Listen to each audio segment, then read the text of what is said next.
Así que vamos a continuar con Hechos capítulo 13 y la porción que vamos a cubrir es el versículo 42 al 52 que le he titulado el ciclo evangelístico bíblico. La semana pasada vimos un sermón claro centrado en Cristo. Pablo predicó e hizo un llamado a creer.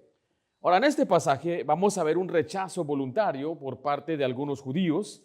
Vamos a ver un giro misionero hacia los gentiles y va a haber gozo por aquellos que reciben la palabra y finalmente una iglesia establecida en medio de la persecución. Ahora escucha esto, el énfasis del capítulo no está en decretos secretos, sino en la respuesta al evangelio. Unos la desechan y otros la creen. Y ese es el contexto que aparece en Hechos 13, especialmente el versículo 48, que la semana pasada les dije que íbamos a hablar de ello. Recuerde, Pablo predicó un sermón y se encuentra en Antioquía de Pisidia. Les mostré esto la semana pasada. Es un lugar donde es mayormente gentil, pero llegaron a las sinagogas, y la sinagoga es un lugar donde se enseña la ley de Dios, y los judíos son los que están ahí, pero también vamos a ver gente que se une a la religión judía, y lo que la Biblia llama hombres que son temerosos de Dios. Para eso vamos entonces a lanzar o entrar con el ciclo evangelístico. Aquí nos presenta este pasaje último, del 42 al 52, un ciclo evangelístico. Vemos un patrón que se va a repetir después en el libro de Hechos. Usted va a escucharme a mí usar la palabra patrón hoy porque voy a repetir esto. Y ese es el ciclo muy sencillo, se lo presento. Primeramente, la predicación produce hambre espiritual, la verdad atrae multitudes, la envidia provoca oposición, el rechazo abre puerta a otros y la iglesia se establece. Este es el ciclo evangelístico normal y nos muestra entonces que el evangelio nunca avanza sin oposición. Y ahora donde vamos a ver el pasaje central que trataremos, que es muy a menudo usado para intentar probar elección limitada, está en Hechos 13:48, dice de esta manera: los gentiles, oyendo esto, se regocijaban y glorificaban la palabra del Señor y creyeron todos los que estaban ordenados para vida eterna. Y esta es la frase: y creyeron todos los que estaban ordenados para vida eterna. Haremos observaciones sencillas para entenderlo bíblicamente y poder desmentir esta proposición falsa conforme al contexto de la Escritura. Por eso le pido que ponga atención desde ahorita, porque el contexto nos va a dar el entendimiento sobre esa sección. Note conmigo letra A, vamos a ver grandes oportunidades para predicar. Pablo siempre aprovecha la oportunidad para predicar el evangelio. Recuerde, la semana pasada vimos que predicó el evangelio, pero esta parte ahora se toma lugar una semana después. ¿Sí se acuerda qué día se reunían para ir a las sinagogas? Es el sábado o el día de reposo. Mire, Hechos 13:42 dice: cuando salieron ellos de las sinagogas de los judíos, los gentiles le rogaron que el siguiente día de reposo les hablasen de estas cosas. Entonces Pablo predica en una sinagoga. La sinagoga era judía, el culto era judío, la lectura era de la ley y los profetas. Pero cuando Pablo dice, vaya Hechos 13:16, note lo que dice aquí. Pablo aquí le predica a este grupo de personas.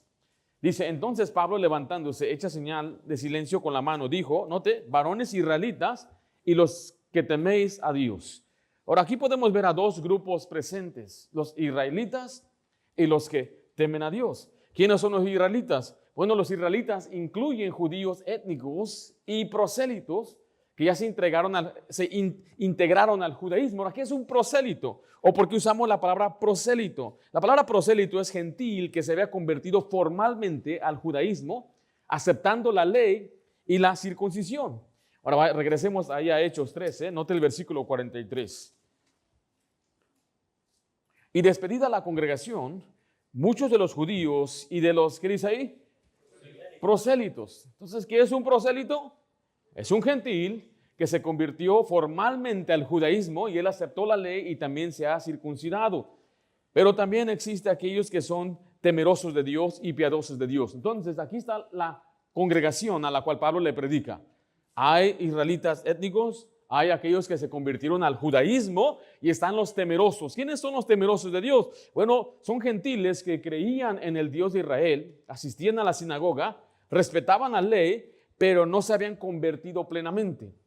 A la mente me viene Cornelio, un hombre que temía a Dios, creía en Jehová, pero él no se consideraba un prosélito o un judaizante, un judío.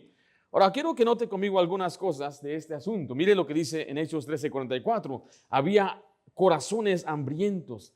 Al siguiente día de reposo se juntó, ¿quién dice ahí? Casi toda la ciudad. ¿Para qué? Para oír la palabra de Dios. Note que ya no es solo la sinagoga, ahora el interés se expande y el mensaje comienza a impactar públicamente la ciudad. Quizás los que salieron de ahí empezaron a compartir a los demás, le rogaron, la próxima vez, el próximo día de reposo, por favor ven a hablarnos más de estas cosas. Pero ahora, ¿quién llegó? Toda la ciudad. Eso es algo muy impresionante. Ahora, note que no fue manipulación emocional. Ellos llegaron porque tenían hambre por la palabra de Dios. El texto dice que ellos llegaron para oír la palabra de Dios. Este es el avivamiento bíblico. Cuando alguien está despierto espiritualmente, tiene hambre por las escrituras, tiene hambre por la palabra de Dios, tiene hambre por aprender, por saber, quiere saber la voluntad de Dios en la Biblia. Y así debe ser la meta de cada iglesia, que la gente que venga es por hambre por la palabra de Dios. Que no vengan, ¿qué me van a dar? Mejor piense, ¿qué voy a aprender de la palabra de Dios? No venga por el pan dulce, venga por el pan de vida, la palabra de Dios. Venga para ver qué puede aprender. No venga por amigos. Si usted viene por amigos, un día va a dejar de venir. Si usted viene para buscar una novia, un día va a dejar de venir. Pero si usted viene para aprender la palabra de Dios, tal que siempre se predique, la hallará aquí. Y usted debe tener hambre por la palabra. La razón por qué debe acudir a una iglesia es por hambre por la palabra de Dios. El versículo 43 añade al final, dice, les persuadían a que perseveraran en la gracia de Dios. En Hechos 13 aquí Pablo acaba de predicar el mensaje. Note lo que dice el 38 y 39. El mensaje del contexto dice el 38 así. Sabed pues esto, varones hermanos, que por medio de él se os anuncia el perdón de pecados y que de todo aquello de que por la ley de Moisés no pudiste ser justificados, en él es justificado. ¿Quién es? Todo aquel que cree. Recuerde, la semana pasada aprendimos sobre la justificación, que Dios declara justo, limpio, sin pecado, aquel que cree en él. No es que ya sea perfecto, no que ha mejorado, sino que es una posición espiritual, es una declaración judicial. Y ahora les está animando a que ellos perseveren en la gracia de Dios. Esto no significa o no implica guardar o no pecar. Lo que implica más bien es no volver a confiar en la ley. Es no retroceder con presión religiosa. Es no abandonar la fe en Cristo ante oposición y es continuar confiando en la obra completa de Cristo Jesús. Ahora, mira, la perseverancia en la gracia es una idea centrada del Nuevo Testamento. Note Hebreos 10:23. Dice la frase así, mantengámonos como firme, mire, sin fluctuar la profesión de nuestra esperanza. Mire, porque fiel es el que prometió. Aquí vemos que perseverar en la gracia significa mantener firme la confesión de Cristo, no fluctuar ante la fe y la duda, es no retroceder ante presión o persecución. O sea que el fundamento no es nuestra fuerza, sino la fidelidad de Dios, porque ¿cómo termina ese versículo? Porque fiel es el que prometió, y la salvación es una promesa, ¿correcto? Y esa es la promesa que Él nos hizo, la vida eterna, la esperanza de la vida eterna, en la cual Dios, que no miente, prometió desde antes del principio de los siglos. La salvación es una promesa y Dios es fiel y Él cumple sus promesas. Pero perseverar en la gracia es seguir confiando en la promesa aun cuando las circunstancias cambien. Ahora, bíblicamente, escuche lo que le voy a decir con mucho cuidado. Bíblicamente es posible que una persona que realmente fue salva caiga en el legalismo. ¿Qué significa el legalismo? Es volver a recaer, a depender en la ley, decir, con duda, tengo que portarme bien. Pierde la confianza o seguridad de su salvación. Eso no significa que pierde la salvación. Y hay ejemplos en la Biblia. Esto que le estoy diciendo tiene que ser explicado bíblicamente. Porque hay quienes dirían, si tiene dudas, nunca fue salvo. Perdón, pero cuando usted ve una carta entera como Gálatas, donde dice que los creyentes estaban regresando a la ley. Ellos habían sido fascinados. Dice Pablo, comenzaste bien, empezaste con fe en el Espíritu y ahora vas a terminar en la carne, en las obras de la carne. O sea, ahora piensas que por guardar la ley, por circuncidarte, por hacer los ritos vas a ser salvo. Ellos estaban dudando, no estaban ellos fluctuando, no estaban perseverando en la gracia. Y Pablo les dice que habían caído de la gracia. No es perder la salvación, sino abandonar el principio de justificación por la fe y volver al sistema legal. ¿Qué tal de los hebreos? Note lo que dice en Hebreos 10:35. Ellos estaban perdiendo la confianza. Dice, no perdáis pues, ¿qué dice ahí? Vuestra confianza, que tiene grande galardón, porque os es necesaria la paciencia, para que habiendo hecho la voluntad de Dios, obtengáis la promesa. Porque aún un poquito, y el que ha de venir vendrá, y no tardará. No perder la confianza implica que sí es posible perderla.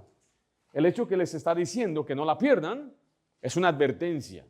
Ahora mire, si usted es una persona bien firme en su palabra, no va a tener esa desconfianza. Por eso le animo a usted, cuando es recién salvos, hay quienes pueden tener duda. Comprenden bien el evangelio, saben que la salvación es por fe y es por gracia, pero de pronto vienen las dudas y es lo que el diablo más quiere siempre, es ponerle duda. Siembra duda, ¿seré salvo? ¿No he cambiado? ¿Que seré salvo? ¿Qué tal esta pregunta? ¿Qué tal este pasaje? ¿Qué tal esta cuestión? Por eso usted tiene que estar firme en la gracia, tiene que perseverar en la gracia, tiene que leer la Biblia, tiene que afirmarse en las promesas de Dios. Cuanto más usted conozca la palabra de Dios, más fuerte es su firmeza.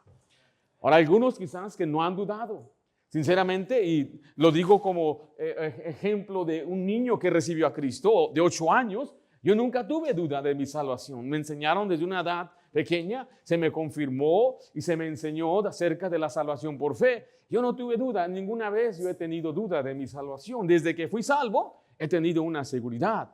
Padres, usted tiene que asegurarse de que sus hijos son creyentes.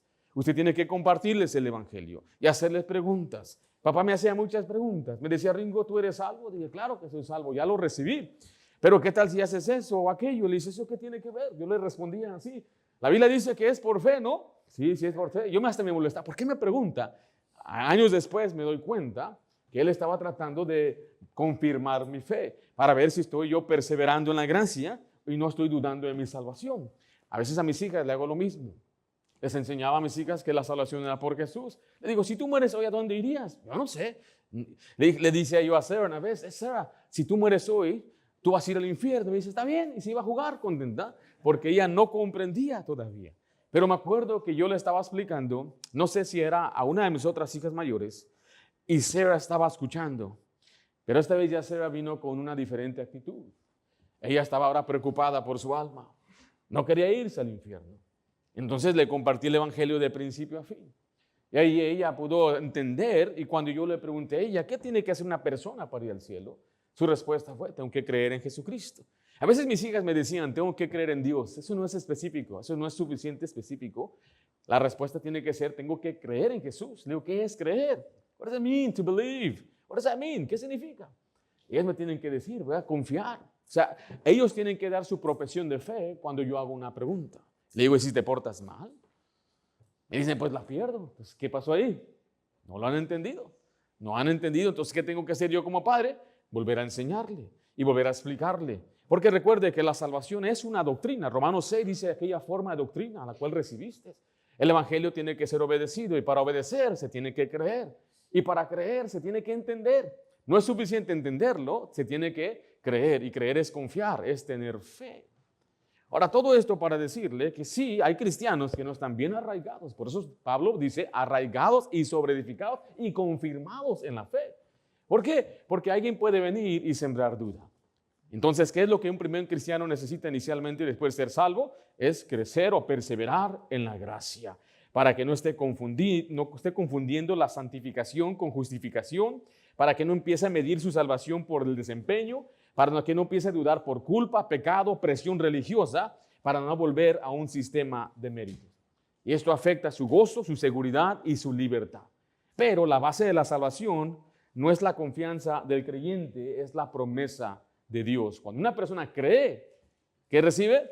Vida eterna. El que cree en el Hijo tiene vida eterna. Escriba conmigo letra B, la oposición por envidia. Hechos 13:45 describe ahora el cambio de actitud de los líderes religiosos. Recuerde, la semana pasada vimos que dijeron, varones, ¿tienen una palabra? Yo creo que ya se arrepintieron de eso, ¿verdad? Pero mire Hechos 13:45, pero viendo los judíos la muchedumbre, ¿se llenaron de qué? De celos. Mire, y rebatían lo que Pablo decía, contradeciendo y blasfemando. Aquí ahora los religiosos fueron impactados, porque el evangelio tiene impacto. Y el problema aquí no fue doctrinal. ¿Cuál fue el problema aquí? Fue emocional. ¿Sí notaron? Dice, pero viendo los judíos la muchedumbre, ¿qué pasó? ¿Se llenaron de qué? De celos. O sea que al ver casi toda la ciudad que estaba reunida para oír a Pablo, ellos sintieron amenaza a su influencia y liderazgo. Dice, yo tengo aquí años estar aquí, tengo décadas y no venía ni la mitad del pueblo. Les daba celos. Y a la vez, recuerde, estos religiosos siempre se envolvían en la política. Entonces ellos buscaban el poder y la influencia más que ser bendición a otros. Eso me hace pensar en mucho de lo que es el cristianismo de hoy. Hay personas que quieren enseñar y le dices, ¿por qué quieres enseñar? Porque me gusta enseñar. ¿Pero para qué vas a enseñar? Pues Dios me llamó a enseñar. ¿Cómo sabes que Dios te llamó a enseñar? Bueno, es que tengo dones, ya estudié, ya me capacité, fui, estudié, pero nunca dicen quiero ser bendición al pueblo de Dios. Nunca dicen quiero edificar a la gente. Ellos quieren enseñar y hay gente que tiene muchos dones. Hay quienes evangelizan cada sábado. Dice, ¿por qué evangelizas? La gente tiene que ser salva. Pero lo hacen muchas veces por razones equivocadas. La envidia es uno de los motores más fuertes de la persecución religiosa. Mire lo que dice en Filipenses 1:15. Algunos a la verdad predican a Cristo por envidia y contienda, pero otros ¿de qué? De buena voluntad. Los unos anuncian a Cristo, note, por contención, ¿no qué? No sinceramente, pensando añadir aflicción a mis prisiones, pero otros por amor, sabiendo que soy puesto para la defensa del Evangelio. Dice Pablo, hay algunos que evangelizan, lo hacen por envidia y contienda. Les gusta marcar los números por vanagloria para que digan lo que yo he hecho, lo que yo he logrado. Nosotros somos ganadores de almas. Pero no lo hacen por amor a Dios, no lo hacen sinceramente. Lo hacen para mirarse bien delante de otros. En el caso de los filipenses era para añadir, según ellos, aflicción a sus prisiones. Decían, mira, Pablo, ya que estás en la cárcel, no te necesita Dios. Nosotros podemos hacer ello. Pero Pablo dice que hay otros que lo hacen por amor. Y al final Pablo dice, si es por contienda o por amor, él de todo modo se alegra que la gente está evangelizando. Estas palabras, está bien, si vas a hacerlo por ti mismo, la gente aún va a ser salva porque el poder de Dios es lo que salva, el poder del Evangelio. Sin embargo, si usted quiere bendición de Dios, lo debe hacer ¿por qué, hermanos? Por amor. Note que estos hombres se llenaron de celos, pero el pasaje continúa, dice, rebatían lo que Pablo decía. Esto indica que comenzaron a ponerse públicamente el mensaje. No guardaron silencio, empezaron a discutir con Pablo. Querían debatir con él y tratar de desacreditar la predicación. Yo creo que es una escena horrible. Una de las pesadillas más grandes de cualquier predicador es que mientras él está enseñando, alguien se pare y empieza a rebatir, a contradecir. ¿Se acuerdan? Algunos dicen que sí porque aquí pasó. Alguien vino a interrumpirme mientras yo estaba predicando y los sugieres rápidamente lo tuvieron que sacar porque quería rebatir y no solamente quería disputar. Y dice la Biblia que estaba contradiciendo, ellos estaban contradiciendo y blasfemando. La posición escaló. Recuerda, aquí vemos algo feo, quizás estaban deshonrando el nombre de Cristo, porque es lo que es blasfemar. El versículo muestra un patrón claro. Cuando hay interés masivo, ¿qué sucede? Hay celos religiosos, usted lo va a ver. Y cuando hay celos religiosos, hay oposición pública. Y cuando hay oposición pública, hay ataque verbal. Y eso creo para muchos es lo único que tienen. Note que ellos no trataron de hablar con las escrituras, ellos rebatían, ellos simplemente blasfemaban. Y hay gente que cuando tienes pláticas no tienen argumentos, entonces lo hacen un argumento emocional.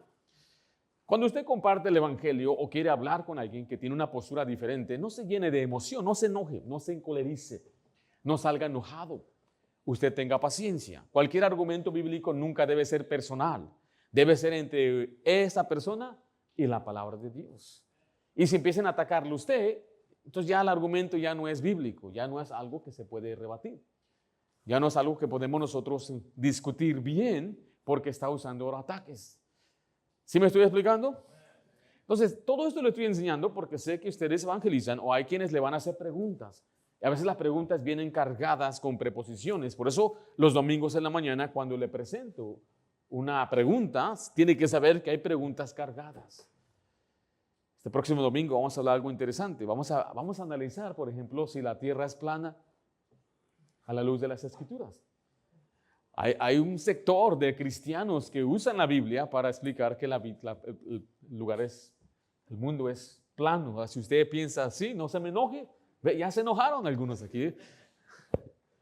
Pero nuestros argumentos siempre deben ser bíblicos y no emocionales. ¿Sí me estoy explicando? Pero ¿cómo respondió Pablo? Bueno, Pablo y Bernabé respondieron con valentía. Y vemos la predicación valiente. Recuerde que la oposición no detuvo la predicación, la intensificó. En Hechos 13:46 dice la Biblia, entonces Pablo y Bernabé hablando con denuedo dijeron, a vosotros a la verdad era necesario que os hablase primero la palabra de Dios, mas puesto que la desecháis y no os juzgáis dignos de la vida eterna, he aquí nos volvemos a los gentiles. La palabra de Dios usa aquí este término que es denuedo. Es valentía firme para hablar o actuar sin miedo, especialmente al proclamar una verdad aún frente a una oposición. Y vemos que los discípulos cuando enfrentaban oposición oraban y Dios les daba denuedo. Eran llenos del Espíritu Santo y Dios les daba denuedo. ¿Le hace falta a usted denuedo para predicar el Evangelio? ¿Le da temor? ¿Le da miedo? Algunos tienen el temor de decir, yo no sé qué decir. Bueno, aprenda el Evangelio, es todo lo que tiene que aprender. Alguien dijo claramente, si usted tiene la capacidad mental de ir a la esquina y comprarse 1 kilo de carne, usted puede evangelizar. No es tan difícil. El mensaje es sencillo. La Biblia habla de la simplicidad en Cristo. Ahora puede tener un plan. Alguien dice, yo no tengo un plan. Busque un plan. Dicen, no me gusta el suyo. ¿Cuál es el suyo? Yo no tengo uno. Pues me gusta más el mío que el tuyo. Es mejor tener uno que no tener un plan. Tenemos una estructura. Salimos a nuestra comunidad.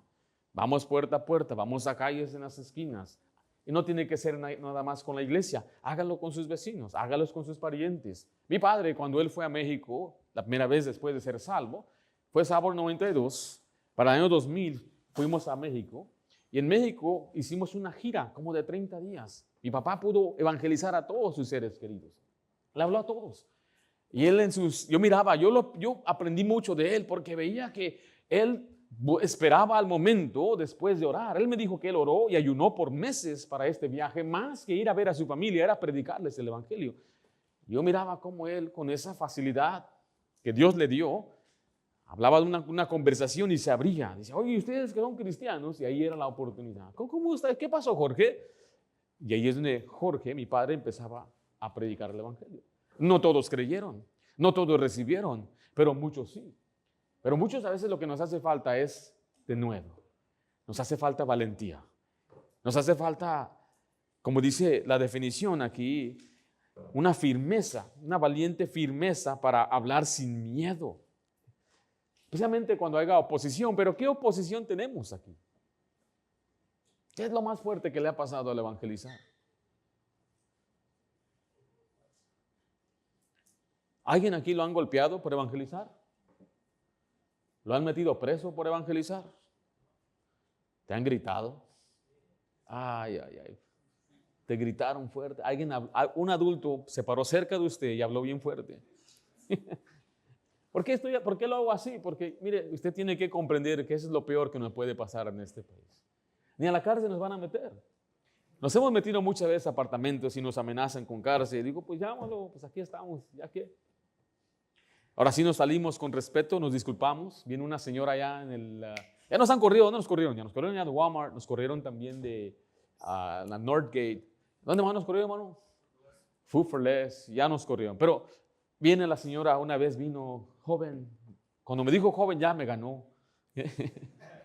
Joven, dice, yo sé que ustedes tienen su creencia, su religión, y nos dice, pero le pedimos que ya no vengan. Nosotros obedecemos, está bien. Sabemos que es un lugar privado abierto al público. Entonces ellos tienen derecho a la propiedad. Por eso también le enseño, hermano, no salte puertas. No mande a su hijo por arriba y por abajo. No, nada de eso. Si la puerta se abre, usted diga, una puerta se abrió, Dios abrió una puerta. Toqué la puerta una vez, un americano salió enojado. ¿Cómo se metieron? Y dije, señora, pues por la puerta, mira, ¿por dónde más me voy a meter? Pero ¿cuál es el problema? Es que no sé qué decir. ¿Qué tal si me hacen preguntas? ¿Qué tal si responden con agresividad? ¿Qué tal si hay muchos qué tal si? Por eso usted tiene que ir lleno del Espíritu Santo y que el Señor le use. Y usted pueda responder. La blanda respuesta quita la ira. Aún aplica ahí. Y usted tiene que buscar gente que está interesada. Yo siempre le he dicho, hermano, no pierda su tiempo alegando. No vamos a alegar con la gente. Si la persona no quiere hablar con usted, siga su camino. No empiece usted a decir, con que tú eres esa, aquí te tiro una. No, nada de eso. No hagamos nada de eso. Y si usted hace eso, no diga que vino de la Iglesia Bautista Santana, por favor. Les he enseñado a hablar con prudencia y ser amables con las personas, aun si ellos no son amables, aun si ellos nos maltratan. Recibimos una llamada esta semana pasada de una propiedad, nos dijeron ya no vuelvan a esta propiedad y nosotros respetamos eso. Lo quitamos del mapa, ya no volvemos allá. Algún día regresaré quizás, pero últimamente hemos decidido no hacer eso. El Señor nos mandó. ¿Quién nos envió? El mundo le pertenece a Dios. Y vamos a ir mientras tengamos una oportunidad y haga puerta abierta. Hay que aprovechar eso. Pero no se detenga usted porque le da miedo. Le hace falta de nuevo. Pablo y Bernabé no respondieron con temor ni con suavidad evasiva, sino que ellos hablaron con valentía y claridad. La oposición no los intimidó. Pero quiero que usted vea que el rechazo no los hizo retroceder. Y vemos algunos principios aquí. Mencioné rechazo. Porque mire, aquí vemos responsabilidad moral del creyente. Note lo que dice Hechos 13:46. Entonces Pablo y Bernabé, hablando con denuedo, dijeron, mire, a vosotros, a la verdad, era necesario que os hablase primero la palabra de Dios. Esto refleja el orden bíblico del plan redentor. El evangelio debía anunciarse primeramente al pueblo judío. ¿Ustedes se acuerdan cuando Jesús llegó, le dijo a sus discípulos que no vaya a ciudades de los gentiles, sino que vayan solamente a las ovejas perdidas de Israel? Y cuando gentiles llegaban, Jesús en una ocasión le dijo a una mujer que él no vino para los gentiles y la comparó a un perrillo, ¿sí se acuerdan? Pero ella insistió y ella creyó. No está el Señor rechazando a los gentiles, no los ha hecho, no los estaba rechazando, sino que tenía un plan redentor. Note lo que dice Romanos 1:16, porque no me avergüenzo del evangelio, porque es poder de Dios para salvación a todo aquel que cree. Pero ¿cuál es la primera frase ahí? Al judío primeramente y también al griego, que no es favoritismo, es el cumplimiento de una promesa y del pacto histórico que Dios hizo con Israel. Pero note conmigo la realidad del rechazo. Regresemos ahí a Hechos 13:46. A mediados dice, mas puesto que la desecháis y no os juzgáis dignos de la vida eterna. Aquí está el punto central. El texto no dice que Dios lo rechazó primero. Dice que ellos la desecharon. Ellos se juzgan indignos. ¿Sí vio el pasaje? No os juzgáis dignos. Ellos mismos se juzgan como indignos. Cuando usted ve esa frase, la palabra desecháis indica un rechazo activo. Y no os juzgáis dignos muestra la responsabilidad moral. Ellos mismos por su incredulidad se excluyeron. Estoy preparando el contexto para el versículo 48. La condenación, recuerden, no es arbitraria. Es consecuencia del rechazo del mensaje. En Juan 5:40 dice la Biblia, y no queréis venir a mí para que tengáis vida. Y aquí Jesús le habla a un grupo de religiosos judíos. Al final les dice la razón por qué ustedes no me creen en mí es porque no creen a Moisés, no creen sus escritos. Por eso después en el capítulo 6 dice la Biblia que solamente el que Padre trae al Hijo va a venir a Él. Pero el contexto dice que ellos fueron enseñados por el Padre por medio de profetas. Y como no creyeron los profetas, o sea, la manera en que Dios trae a uno al Hijo es a través de las Escrituras. Pero ellos no quieren creer. Note Mateo 23:37. Jerusalén, Jerusalén, que matas a los profetas y apedreas a los que te son enviados. ¿Cuántas veces quise juntarte a tus hijos? ¿Qué dice al final ahí? Y no quisiste. La resistencia es humana. ¿Qué dice ahí? No quisiste. El problema, recuerden, no es incapacidad decretada, sino voluntad rechazada. Note lo que dice Hechos 7:51 en la Biblia.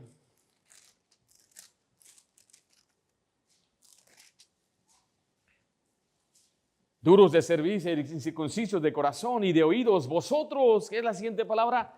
Resistís siempre al Espíritu Santo, como vuestros padres, así también vosotros. Aquí resistir implica responsabilidad moral.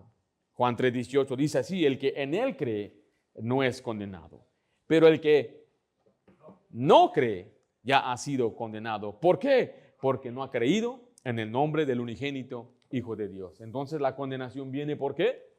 Por no creer, no por elección arbitraria, no por decreto. Juan 12:48 dice: el que me rechaza y no recibe, mire, mis palabras, tiene quien le juzgue. La palabra que he hablado, ella le juzgará ¿cuándo? En el día postrero. O sea que ese rechazo activo produce entonces un juicio. Recuerde, el juicio viene por no creer, por rechazar. Vaya a 2 de Tesalonicenses 2, quiero que vean su Biblia, versículos 10 al 12. Jesús dijo: si tú me rechazas y no recibes mi palabra, entonces vas a ser juzgado en el día postrero. En otras palabras, si una persona no tiene la habilidad de poder rechazar, no puede ser juzgado por algo que ya fue predeterminado. Pero 2 de Tesalonicenses 2, 10 al 12 dice: y con todo engaño de iniquidad para los que se pierden. ¿Qué significa perderse? ¿Qué significa? Porque de tal manera amó Dios al mundo que ha dado a su Hijo unigénito para que todo aquel que en él cree no se pierda, no perezca, mas tenga. Pues, ¿qué es perderse? La condenación, dice el infierno, ¿correcto? Este pasaje vamos a ver quiénes son los que se pierden. Por cuanto no recibieron el amor ¿de qué? De la verdad para ser salvos. Por eso Dios les envía un poder engañoso para que crean la mentira, a fin de que sean condenados todos los que no creyeron a la verdad, sino que se complacieron en la injusticia. Aquí el rechazo del evangelio es una decisión humana. La condenación no es arbitraria, es una consecuencia al rechazo. Entonces usted tiene que ver que el enfoque cambia. Regresemos a Hechos 13:46. Pablo dice ahí al final del pasaje: he aquí, nos volvemos a los gentiles. Esto no significa que ellos abandonaron completamente a los judíos en todo lugar. Recuerde, la próxima gira van a estar visitando de nuevo las sinagogas, sino que en esa ciudad el enfoque cambia. El rechazo judío abre puerta para el avance de los gentiles. El versículo 47 dice así: porque así nos ha mandado el Señor diciendo: te he puesto para luz de los gentiles, a fin de que seas para salvación hasta lo último de la tierra. Aquí Pablo está citando Isaías 49:6. Y entonces esta no es una idea nueva de Pablo, es un cumplimiento profético. O sea que déjele, voy a mostrar para que vea este resumen de lo que siempre sucede al cumplir la profecía que Dios ha hecho. Vemos primeramente el rechazo judío, pero esto no frustra el plan de Dios. Vemos la misión a los gentiles, no es improvisada. No es como que dijeron: bueno, como no quisieron, vamos con los gentiles. Nunca fue así. Vemos que el evangelio siempre tuvo un alcance universal y la iglesia participa en el cumplimiento profético. ¿Sí me estoy explicando? En otras palabras, Dios sabía que los judíos iban a rechazar y Dios sabía que el evangelio iba a alcanzar a los gentiles y Pablo lo entendía. Por eso le está citando la escritura. Aquí confirma que el plan de Dios siempre incluyó todas las naciones. ¿Cuál es el patrón? Predicación, rechazan algunos, expansión hacia otros. En un versículo se enfatiza la responsabilidad humana, vemos el orden histórico del evangelio, la valentía de la predicación y la expansión misionera. Ahora vamos a entrar aquí en la próxima parte, el gozo entre los gentiles, versículo 48. Voy a terminar esta sección y después voy a explicarlo en su contexto. Hechos 13:48 dice así: los gentiles, oyendo esto, ¿qué oyeron? ¿Qué oyeron? ¿No? ¿Qué acaban de oír? ¿Cuál es la profecía? Que el plan de Dios incluye a los gentiles. Oyendo esto, se regocijaban y glorificaban. ¿Qué cosa? Porque ¿qué escucharon? Palabra de Dios, Isaías. Y creyeron todos los que estaban ordenados para vida eterna. Quiero que note conmigo que al oír de que la salvación también era para ellos, ¿cómo respondieron? Con gozo. No glorificaron a Pablo, no glorificaron a filosofía nueva, glorificaron la palabra del Señor. El gozo nace cuando el corazón entiende que la salvación está disponible. Cuando usted es salvo, ¿usted tiene la salvación, mi hermano? ¿Y el gozo? ¿Dónde está? A veces no se ve mucho gozo. Y no todos somos igual, pero yo siempre he dicho, si su equipo favorito echa un gol y usted grita y se alegra, así debería ser su gozo en la iglesia también. Ahora, si es como aquellos que le dan hasta un aumento de $50,000 al año y dicen muchas gracias, pues yo entiendo que no todos somos igual. Pero debería haber un gozo, corazón alegre, regocijados cuando las cosas están bien. Otra vez digo, si tienes dinero, regocija. ¿Así dice la Biblia? ¿Cuándo debe haber gozo? ¿Cuándo? Estad siempre gozo. Oh, son principios básicos y puedo yo calcular, medir la madurez de ciertos cristianos al ver que el gozo mengua, el gozo no hay cuando tienen problemas. Significa que no ha madurado. Eres salvo, pero no has madurado. El gozo es la marca de una persona espiritual. El fruto del espíritu es gozo. Primerito. Si primerito en la lista es gozo. Entonces, un cristiano espiritual maduro se refleja en... ¿Por qué? Recuerde, porque ya tenemos lo más grandioso, que es la salvación. Somos peregrinos aquí en la tierra, pasajeros. Lo que estamos enfrentando aquí, todo esto es para nuestro bien. Dios nos está puliendo, moldeando carácter, nos quiere usar, pero últimamente no todo termina aquí. Tenemos una herencia en el cielo. Nosotros mira con un gozo inefable. ¿Cómo todo se conecta en las Escrituras? Un gozo inefable quiere decir que no se puede explicar. Todo el contexto es, llegamos hacia un lugar, hacia un destino, seguro en Cristo Jesús. Eso nos debe dar gozo. Pero ¿qué va a pasar mañana? ¿Quién sabe? Si me muero, voy al cielo, tengo gozo. ¿No? ¿Sí? No se nota. Note que los gentiles tenían gozo. ¿Por qué? Mire, Hechos 13:48. Los gentiles, oyendo esto, se regocijaban y glorificaban la palabra del Señor. ¿Y qué dice después? Y creyeron. Entonces, ¿por qué tenían gozo? Ellos habían creído. Si tú crees las promesas, si usted cree las promesas, le debe dar gozo. La fe es el medio por el cual se recibe la salvación, tal como Pablo lo había ya predicado ahí en el mismo capítulo. Mire Hechos 13:38 de nuevo, lo leímos hace un momento. Aquí enfatizo, el texto nunca dice fueron regenerados primero. Sabed pues esto, hermanos, varones hermanos, que por medio de él se os anuncia perdón de pecados. Y que de todo aquello de que por la ley de Moisés no pudiste ser justificados, en él es justificado ¿quién? Todo aquel que cree. Los que estaban ordenados creyeron. Ahora le voy a dar una definición sencilla y ahorita voy a ir más profundo. Pero esa palabra se puede entender como dispuestos o inclinados. El mismo contexto muestra que creyeron los que recibieron la palabra con fe. Estaban dispuestos a creer, estaban dispuestos a escuchar, estaban inclinados a ello. Es lo que la palabra ordenado significa. Usted cuando ve ordenado, usted piensa ordené en Amazon y aquí vino. Primero ordené y luego se cumplió. Ese problema cuando usted interpreta muchas veces la Biblia a la luz de nuestra experiencia, y las palabras pueden cambiar significado. No siempre, pero aquí en este caso sí. Sí tenemos que estudiarlo un poquito más a fondo. El contexto muestra que ellos creyeron y recibieron la palabra por fe. Porque Dios salva ¿a quiénes? Escuche eso, Dios salva al que cree. No cree el que Dios salva. ¿Sí me estoy explicando? Mire lo que dice 1 Corintios 1:21. Pues ya que en la sabiduría de Dios, el mundo no conoció a Dios mediante la sabiduría, agradó a Dios. Esta es la voluntad de Dios. ¿Salvar a quién? A los creyentes por la locura de la predicación. El énfasis del pasaje no es exclusión, es recepción. Vemos en el versículo 49 la expansión evangelística. Dice, y la palabra del Señor se difundía por toda aquella provincia. Una iglesia fuerte, sana, se convierte en un centro evangelístico. No retiene el evangelio. ¿Qué pasa con el evangelio? Expande. Eso le va a hacer mucho bien a usted. Escuche lo que le voy a decir, porque no basta simplemente tener una iglesia de sana doctrina. Tenemos una misión. Es una iglesia misional, una iglesia que quiere alcanzar al mundo.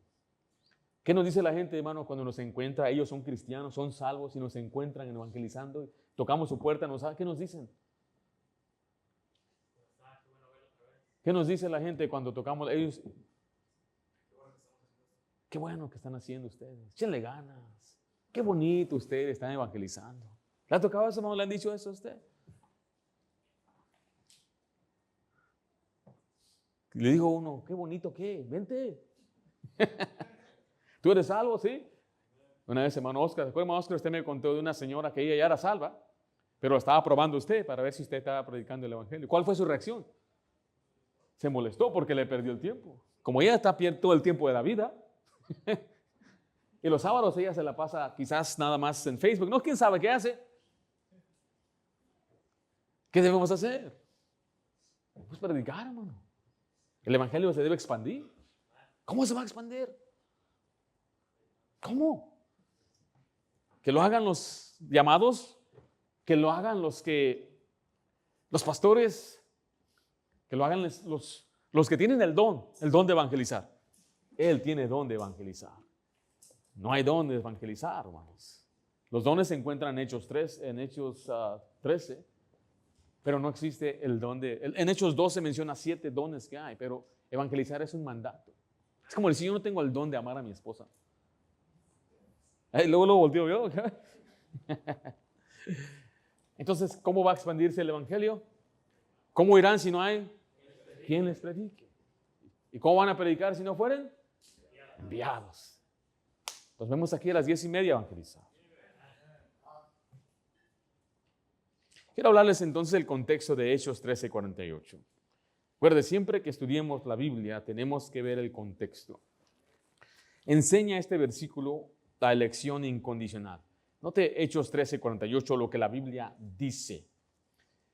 Dice así: los gentiles, oyendo esto, se regocijaban y glorificaban la palabra del Señor, y creyeron todos los que estaban ordenados para vida eterna. Ahora, hay una lectura reformada clásica que lo leería así: los gentiles, oyendo esto, se regocijaban y glorificaban la palabra del Señor, y creyeron todos los que habían sido eternamente predestinados individualmente por Dios antes de la fundación del mundo para recibir vida eterna, y por eso necesariamente creyeron. El contraste del pasaje no es entre elegidos y no elegidos, sino entre los que desechan la palabra de Dios y los que la creen. Los judíos son los que rechazaron o desecharon, y los gentiles son los que creen. Cuando estudiamos el libro de Romanos 9 es el mismo contraste, no es entre el regenerado y el no regenerado, es entre el que cree y el que no cree. En el caso de 9 de Romanos es entre el gentil y el judío. No está hablando de excluir a los que no han sido escogidos, sino incluir en la promesa a los gentiles. Observe lo que se añade en esta lectura clásica. La palabra eternamente, individualmente, antes de la fundación del mundo. Y esas son frases que se usan mucho. Yo no le digo qué escuchar y qué no. Usted creo que debe ser suficiente maduro o madura para saber cuál es la sana doctrina. Pero aquí están palabras. Cuando alguien usa siempre la palabra así como fundación del mundo, lo usa muy seguido. Soberanía lo menciona como 20 veces en su mensaje. Entonces ya está entendiendo ese tipo de persona. Porque no estamos hablando ya de personas que usan la Biblia. A propósito, en nuestra Biblia soberanía no aparece ni una sola vez. Dice la Biblia que Dios es soberano. Significa que Dios reina, Dios gobierna, Dios está por encima de su creación, y cuando Él desea y anhela, Él puede intervenir en su creación. Eso sí dice la Biblia. Solamente son algunas banderitas rojitas que a veces salen. Y mire, dicen, no vamos a pelearnos por cosas secundarias. La salvación no es algo secundario. La salvación es lo más importante. Es el fundamento, es la soteriología. Si no está bien el fundamento, cualquier cosa que se edifique encima se va a destruir, porque se construye sobre arena y no sobre un fundamento firme. Entonces la salvación es muy importante. Note que a veces usan en la eternidad pasada. La Biblia usa antes de la fundación del mundo o en la fundación del mundo, no palabras como eternidad pasada. Bueno, nada de esto está en este versículo. Eso es sistema teológico importado al texto. El texto solo dice ordenados para vida eterna. Pero no dice cuándo, no dice cómo, no dice bajo qué mecanismo, no dice que la ordenación causó irresistiblemente la fe. ¿Sí me estoy explicando? Ahora, el sesgo ocurre cuando se asume que la palabra ordenados es un decreto eterno, individual, irresistible. Pero tenemos que ver el contexto. En primer lugar, no se puede aislar Hechos 13:48. La regla básica de interpretación es que la escritura se interpreta por la escritura y el contexto inmediato controla el significado. El contexto muestra que los judíos rechazaron voluntariamente el mensaje. Versículo 46, vemos una advertencia a los menospreciadores que aparece antes en el mismo sermón. Vaya conmigo a Hechos 13:38 al 39, lo que es el contexto y el verso. Pablo acaba de predicar claramente a lo que él se refiere después. Y note lo que dice la Biblia, no dice que Dios los ordenó, tampoco dice que ellos, los otros fueron, los que desecharon fue por Dios. Cada quien se está ordenando, ellos se colocaron, no fue Dios. Entonces lo voy a probar, Hechos 13:38, ¿están conmigo? Sabed pues esto, varones hermanos, que por medio de él se os anuncia el perdón de pecados. ¿De quién es él? Jesús. Y que todo aquello de que por la ley de Moisés no pudiste ser justificados, en él, en Jesús, es justificado ¿quién? Todo aquel que cree. Note que aquí la condición es explícita. ¿Quién? Todo aquel que cree. No dice todo aquel que fue elegido antes creerá. No dice eso. Dice todo aquel que cree será justificado. Pero recuerde, mire que el contexto muestra que los judíos rechazaron voluntariamente. En Hechos 13:46, vaya allá por favor. El contexto muestra que los judíos rechazaron voluntariamente el mensaje. Entonces Pablo y Bernabé, hablando con denuedo, dijeron: a vosotros a la verdad era necesario que os hablase primero la palabra de Dios, mas puesto que la desecháis y no os juzgáis dignos de la vida eterna, he aquí nos volvemos a ¿quiénes? A los gentiles. El contraste del capítulo muestra entre un decreto secreto y otro decreto secreto, sino entre rechazo humano y fe en el evangelio. Observe cuidadosamente las palabras: la desecháis y no os juzgáis dignos. ¿Sí ve esas frases? Esta que el énfasis del capítulo completo es la respuesta al mensaje. Unos la rechazan y otros creen. Por eso el pasaje dice: vosotros desecháis. Ahora vaya conmigo al capítulo 13, versículo 40. Vemos la advertencia a los menospreciadores. La semana pasada hablamos de eso. Dice: mirad pues que no venga sobre vosotros lo que está dicho en los profetas. Mirad, o, ¿cómo dice ahí? Menospreciadores, y asombraos y desapareced, porque yo hago una obra en vuestro día, obra que no creeréis si alguien os la contare. Note la palabra mirad, esta advertencia directa. Vemos menospreciadores, esa es la actitud del corazón, y finalmente no creeréis. Esta es la incredulidad voluntaria. El contexto mismo entonces se refiere a que ellos no habían creído. No es un decreto contra otro decreto, que fue decretado uno y otro no, sino está diciendo este pasaje, el contexto es que no creyeron.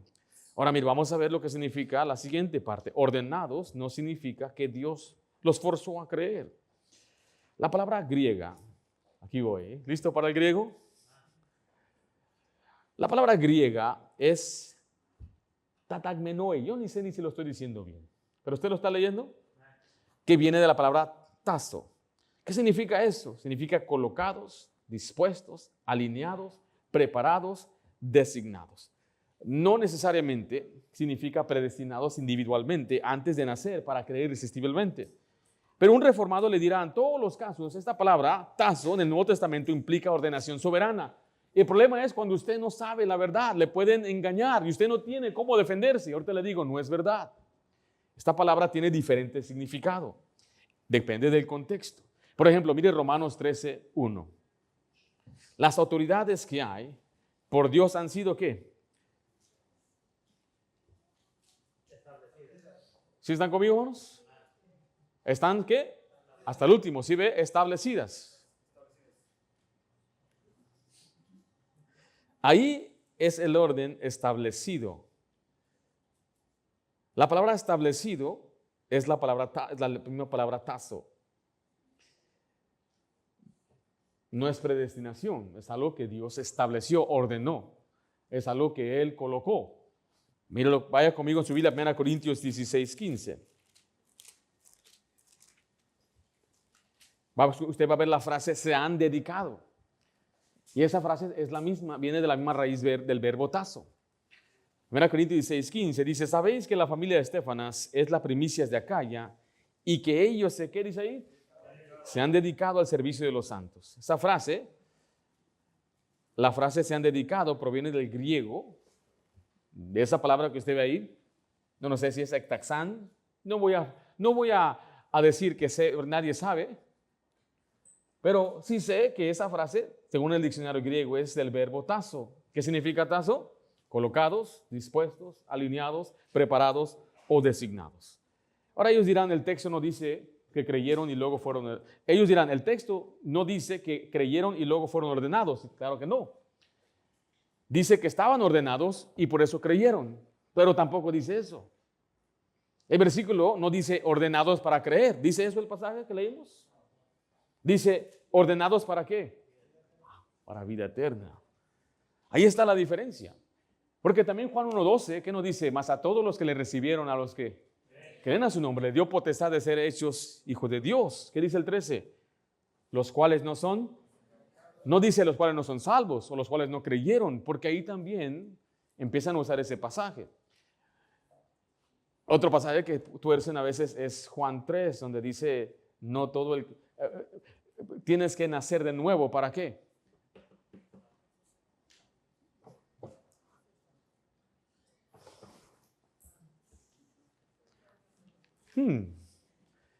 ¿No saben? Es algo muy sencillo, es Nicodemo. ¿Para qué?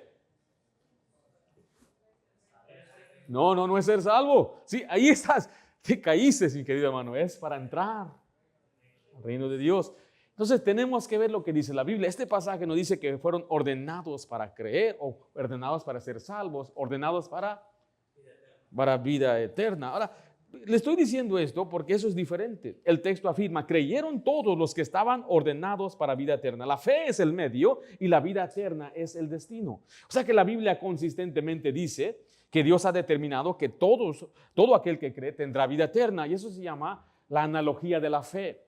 La analogía de la fe es una regla de la hermenéutica que nos dice que toda la Biblia tiene que estar en unidad. Si la Biblia es la palabra de Dios, no puede haber contradicción.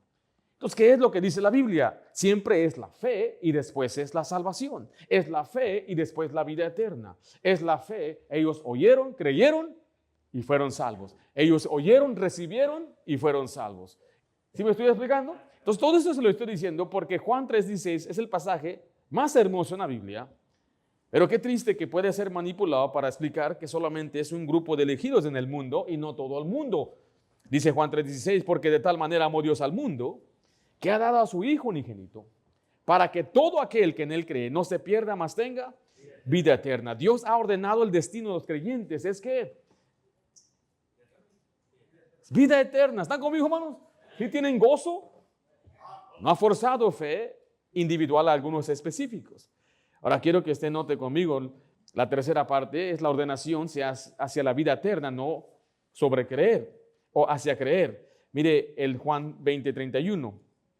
Por estas se han escrito para que creáis y para que creyendo tengáis vida en su nombre. El orden siempre ha sido así. Fe es vida. No es tener vida primero y luego creer. Hechos 13:48 armoniza con esto. Los que estaban dispuestos hacia la vida eterna, primeramente, creyeron. Y aquí le voy a dar una explicación breve de lo que es la predestinación bíblica. ¿Usted cree en la predestinación?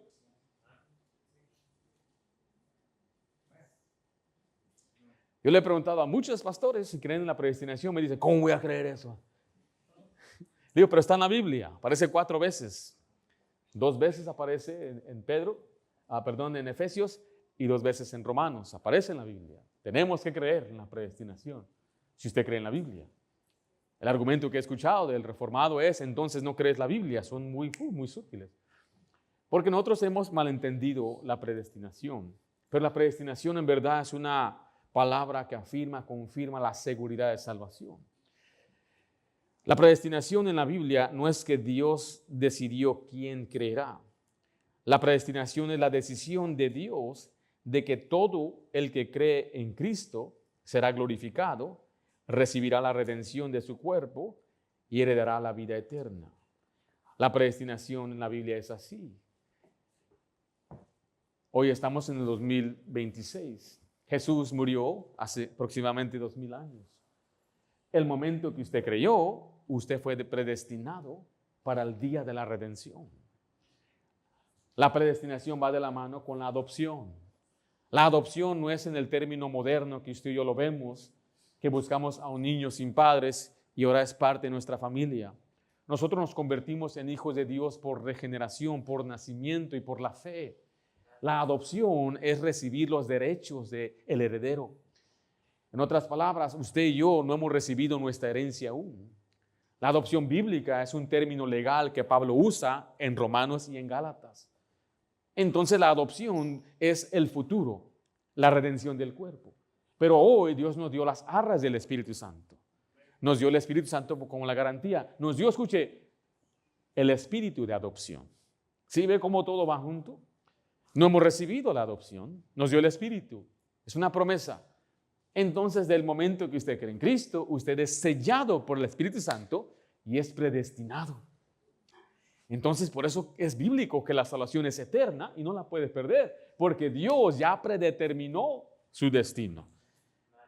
Ahora, lo que la mayoría de los cristianos hoy creen para tratar de explicar la predestinación no reformada, es decir, bueno, Dios antes de la fundación del mundo o escogió quién iba a ser salvo, o escogió quién iba a ir al cielo. Pero no es eso. Ahora, yo creo que Dios tiene presciencia, Él sabe todo. Pero la presciencia no tiene que ver con la predestinación.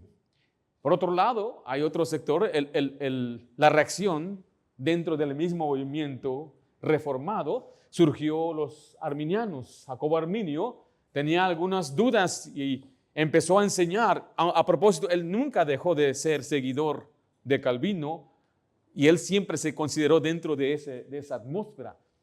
Cuando usted habla de calvinismo y arminianismo, son argumentos dentro del mismo sistema. Nunca debe usted llamarse arminiano. Nunca debe decir soy mitad calvinista y mitad arminiano. Eso es absurdo en todo el sentido doctrinal.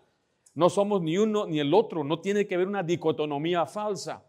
Eso es crean un argumento de falacia fuera del sistema bíblico, es filosofía. Y ellos enseñan, bueno, es que Dios sabía quién iba a ser salvo y por eso lo predestinó. Pero no es como la Biblia los enseña, porque claramente dice la Biblia que hubo un tiempo que Dios no nos conocía. Hablando en el sentido de la salvación. Gálatas lo dice. Antes no conocías a Dios, más bien no eras conocido por Dios. Pero cuando recibes a Cristo, entonces Dios te conoce en el sentido de la salvación. Por eso Jesús le va a decir también a aquellos falsos maestros, nunca os conocí. ¿No sabía Jesús que existía tal fulano, falso profeta? Sí, Él conoce todo, pero estamos hablando del significado de esas palabras. Van más allá de a veces nuestra percepción de nuestra habla hispana. Entonces, ¿cuál es la forma correcta? Le repito, aquí está. El momento que usted cree en Cristo, usted fue ahora predestinado. Usted se inclinó, usted se ordenó para poder creer y recibió la vida eterna. Y cuando usted recibe el Espíritu Santo, el sello del Espíritu Santo, usted fue predestinado. ¿Para qué? Pero más específico, el día de la redención. ¿Cuándo es el día de la redención? Cuando Cristo regrese. Los muertos en Cristo van a resucitar y los que permanecemos con vida seremos transformados. Ese es el día de la redención. Usted lo encuentra a través de las Escrituras, la herencia incorruptible que está reservada, incluyendo aquel depósito y todo lo que hemos hecho para Dios. Cuando Él regrese y se manifieste, seremos como Él, nos vamos a conformar a su imagen. Por ver Romanos 8, conformar a su imagen no es ser como Jesús, aquí en la tierra en carácter, no, es ser literalmente como Jesús, un cuerpo completamente glorificado. Ahora, todo esto para explicarle el contexto bíblico, que este pasaje no enseña nada acerca de una elección arbitraria. Estaban alineados hacia vida eterna y al creer su destino eterno quedó establecido conforme al plan redentor de Dios. Juan 3:36 que dice, el que cree en el Hijo, ¿qué tiene? Tiene vida eterna. La fe es la condenación, la vida eterna es el destino, la predestinación es la garantía de la culminación gloriosa del creyente. Qué bendición, ¿no? ¿Usted ha sido predestinado? ¿Cuándo fue predestinado? ¿Cuándo? No, ¿cuándo? ¿Cuándo lo predestinó Dios a usted? Para mí fue en el año 92 cuando yo recibí a Cristo. Ese día Dios me selló, me dio su Espíritu Santo y me dio el Espíritu de adopción y me dio la promesa de la herencia incorruptible. Y estoy esperando ese día. Dice la creación gime, pero para nosotros será un día glorioso. Cuando muera no va a recibir la herencia aún. Tiene que resucitar. ¿Sí me explico? Y número 5, recuerde, el versículo no enseña elección incondicional. Le voy a leer esta última explicación. El texto no explica el momento ni el mecanismo de la ordenación. El énfasis del pasaje está en que creyeron. El contraste del capítulo no es entre decretos secretos, sino entre rechazo y fe. Hechos 13:48 no enseña elección incondicional. Enseña que los que creen reciben la vida eterna. Letra D y último, vemos la oposición calculada. En Hechos 13:50 dice, pero los judíos instigaron a mujeres piadosas y distinguidas, de los principales de la ciudad, y levantaron persecución contra Pablo y Bernabé, y los expulsaron de sus límites. Aquí ahora vemos una oposición organizada porque instigaron, implica provocaron, manipularon, incitaron. Y note que ellos empezaron a incitar a mujeres piadosas y distinguidas. Ahora Pablo está entrando a un mundo greco-romano donde las mujeres en esos lugares tenían muchas veces poder, influencia cultural y religiosa.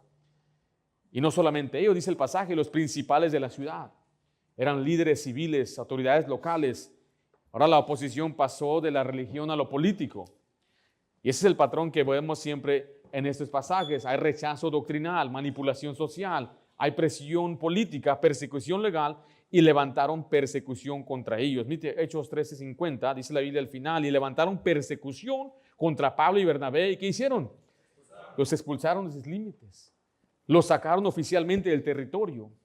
Esto no fue solo hostilidad personal, fue ahora una expulsión formal. Pero note algo importante en el versículo 51. Ellos entonces, sacudiéndose contra ellos el polvo de sus pies, llegaron a Iconio. Pablo y Bernabé sacuden el polvo de sus pies y siguen adelante. Jesús les dijo eso, si no reciben el evangelio, sacúdense los pies. Es una declaración de juicio, pero ellos ¿qué hicieron? ¿Se dieron por vencidos? ¿Siguieron a Marcos? Siguieron adelante, fueron a la siguiente ciudad, Iconio. Observe el resultado del 52. Y los discípulos estaban llenos de ¿qué? Gozo y del Espíritu Santo.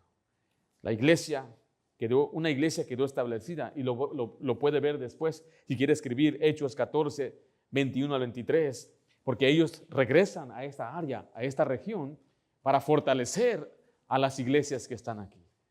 Y aquí está el patrón completo. Dios llama, Dios envía. Satanás se opone, el evangelio se predica. Algunos creen, otros rechazan, pero finalmente se establece una iglesia. y este ciclo comienza de nuevo en otra ciudad. Es el modelo bíblico para la expansión del Evangelio. Hechos 13 nos muestra el comienzo del primer viaje misionero. Una iglesia que ora, la Antioquía en Siria, y envía a los misioneros. Vemos el Evangelio cuando se predica con claridad, siempre hay oposición, personas van a creer, otras van a rechazar. Pero ¿qué tenemos que hacer? ¿Qué tienen que hacer los siervos? Tienen que seguir adelante. La obra de Dios avanza no porque haya resistencia, sino porque el Espíritu Santo respalda la proclamación del Evangelio. En el capítulo 14 veremos que este mismo patrón continúa, pero escuche, con mayor oposición, pero también con mayor perseverancia en la fe. La próxima semana continuamos entonces con el capítulo 14. Padre, damos gracias por lo bueno que eres. Te pedimos que bendigas a tu pueblo, a tu iglesia, Señor. Gracias por tu palabra, la seguridad de salvación. Gracias, Señor, porque comprendemos bíblicamente que la salvación es por fe y tú salvas a todo aquel que cree. Pero, Padre, sabemos a la vez que hay oposición. Puede que haya gente que se oponga a la predicación del Evangelio. Puede, Señor, que haya cristianos desanimados que han perdido su gozo. Danos el gozo de nuestra salvación, Señor. Y ayúdanos a predicarlo en todo lugar. Y que nosotros, Señor, nos tengamos la alegría y el gozo que un día seremos transformados y recibiremos, Señor, nuestra herencia en el día de la redención. Te pido en el nombre de Cristo Jesús. Amén.